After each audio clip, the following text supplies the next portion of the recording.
year is 2005. All around the world, people are making questionable fashion choices. On the internet, YouTube has just been launched, for better or worse. And in One Piece, Rob Lucci is after Nico Robin. I'm Dawn of the World, and today I'll be shining a light on how it's been 16 years and Lucci still isn't over her, as well as the many other thrills and spills of chapter 1028, because there was quite a lot. This chapter was titled Brachiosaur Hiss, for obvious reasons. Have you read the chapter? If you haven't read the chapter, then what are you doing? Why are you here? You're gonna get spoilers? Stop. On the topic of the color page spread, I really loved it. I think all of the character choices were excellent, and I could totally see Nami and Usopp as successful streamers. Anyway, this was a great build-up chapter, making great strides towards what will undoubtedly be an unforgettable, but hopefully not explosive, finale, and also teasing out plot points to come. The end of Wano is in sight after all, and it makes sense that Oda is firing up storylines to jump into once it's all complete. One such plot point is the presence of the CP0, who we've now found out through Lucci are there for two reasons. The first of those reasons is to annex Wano country in what they deem the unlikely event Kaido is defeated. Something to think about is, what will this annexation of Wano by the world government mean exactly? Even in what we're seeing as the increasingly likely scenario that Kaido is defeated,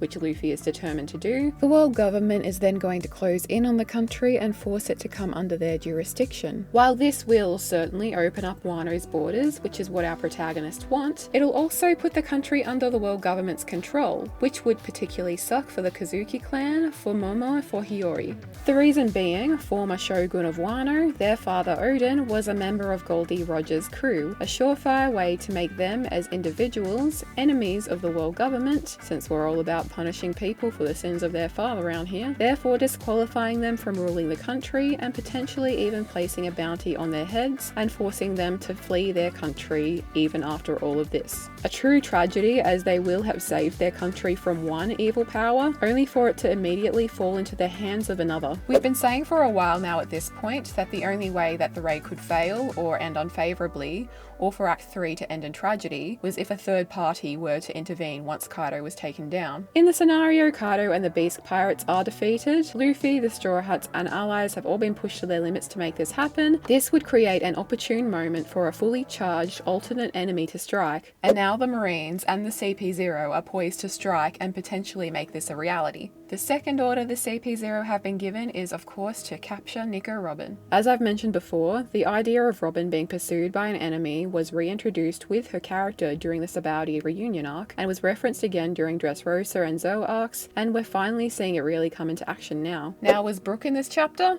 Yes he was. It was only 2 panels, only 2 Brooks out of 10, but what a great 2 Brooks they were. As Robin says, he's so dependable. I loved all of their interactions this raid. It's great to see the West Blue kids vibing and working together so well. Robin seems to have recovered somewhat after her battle with Black Maria, which is good to see, but to what extent I'm uncertain. Either way, she's in a dangerous situation, but at least, as she says, she's with someone she can depend on. I'm not sure how much energy Robin has left to fight, but regardless of that, there is more than one CP0 agent present. So I'm now all the more convinced that we will see a fight between Brook and one of these CP0 agents before the end of the raid. And it would be pretty cool to see Robin fight one as well, I ain't gonna lie. In fact, the moment that any of the Straw Hats who aren't currently engaged in an intense kind of one-on-one battle hear that the CP0 are after Robin, the CP0 are gonna have a pretty big storm on their hands. The way this panel of Lucci was done is making me think this Robin capturing plot is not something that's just going to be swept under the rug, done and dusted with the raid. There's something about this that will have lasting consequences or significance in the arcs to come. If Robin is captured and taken away, I'm not going to be the first person to say it would risk feeling repetitive. She does have a totally different mindset to last time, but from a writer's perspective it could still be a risky choice. I'm almost compelled to say maybe something could happen with Brook as well, since he's with Robin right now, is from the same part of the ocean as her, and has a lot of unexplored potential in the early part of his life, and that the CP0 may have intel on that. But I've made a whole video about that. But this attempted Robin capturing is something that will play a significant role both kind of now, but potentially as well post Wano, regardless of whether or not they're successful in her capture. The fact that this portion of the chapter pretty much ended on Lucci saying to capture her in this one big panel is a pretty big indicator to me that it'll be a big focus later on. Because when there's a massive cyborg dinosaur out there, there doing questionable and disturbing things with his body,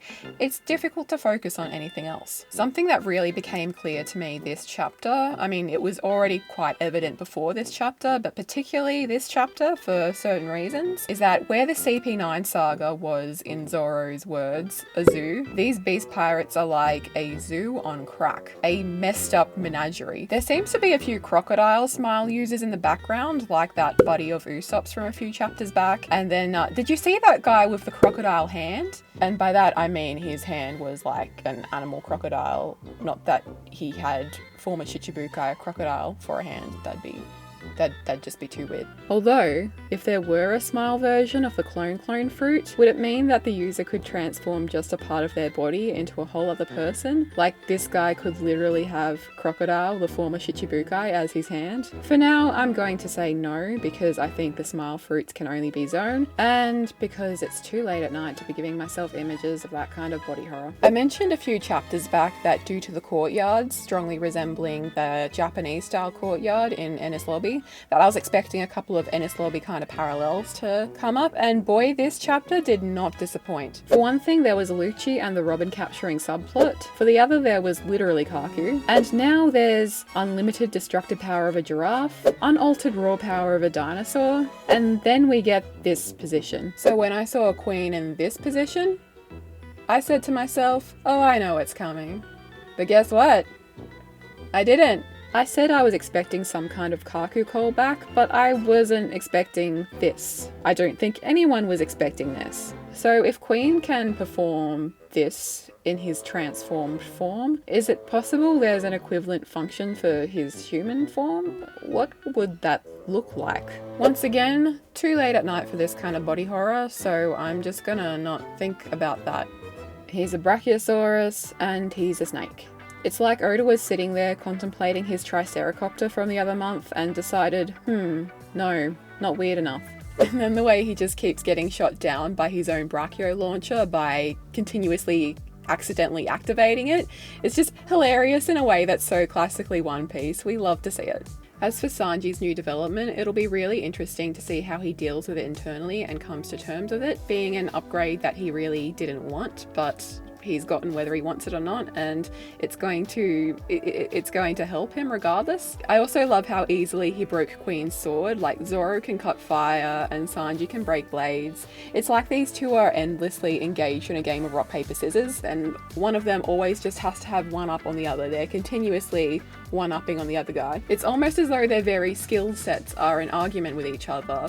But the thing is, because of this, they're each becoming stronger. In developing their own skills, they're also allowing and encouraging the other to grow stronger, just to get that one up. It's one of the most interesting dynamics, and it's an absolute delight to watch. Anyways, what did you guys think of the chapter? Please let me know in the comments. Like and subscribe for more upcoming One Piece content. I'm Dawn of the World, and I will see you next time. See you guys.